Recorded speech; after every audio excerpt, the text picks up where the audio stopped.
முருக பக்தர்களே, உங்க கஷ்டங்கள் தீர்க்கத்தான் முருகன் உங்களை அழைக்கிறார். இந்த வீடியோவை ஸ்கிப் செய்யாமல் கடைசி வரை பாருங்கள். தைப்பூசம் விரதம் இருக்க முடியாதவர்கள் இந்த ஒன்றை மட்டும் செய்து விடுங்கள். இதை செய்தால் வாழ்வில் உள்ள கடன் பிரச்சனை, குழந்தை வரம், திருமணம் தடை, வேலைவாய்ப்பு அனைத்தையும் உன் அப்பன் நிச்சயம் நிறைவேற்றி தருவார். முருகன் மீது நம்பிக்கை இருந்தால் ஓம் சரவணபவ என்று சொல்லி முருகன் ஆராதனை சேனலை சப்ஸ்கிரைப் பண்ணி இந்த வீடியோவை 5 பேருக்கு ஷேர் பண்ணுங்க. இந்த நாளில் அன்னதானம் செய்ய மறக்காதீர்கள்.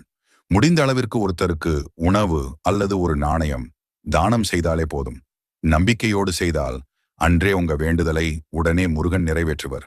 காலை எழுந்து குளித்துவிட்டு பிரம்ம முகூர்த்தம் நேரத்தில் பூஜை அறையை சுத்தம் செய்து பிறகு ஒரு சிறிய தாம்பூல தட்டு எடுத்து அதில் 6 வெற்றிலை வைத்து அதில் சந்தனம் குங்குமம் வைத்து மனதார உங்கள் வேண்டுதலை சொல்லி தீபம் ஏற்றி வழிபடுங்கள். இதை நம்பிக்கையுடன் செய்தால் வாழ்க்கையில் இருக்கிற அனைத்து கஷ்டங்களையும் முருகன் நிச்சயம்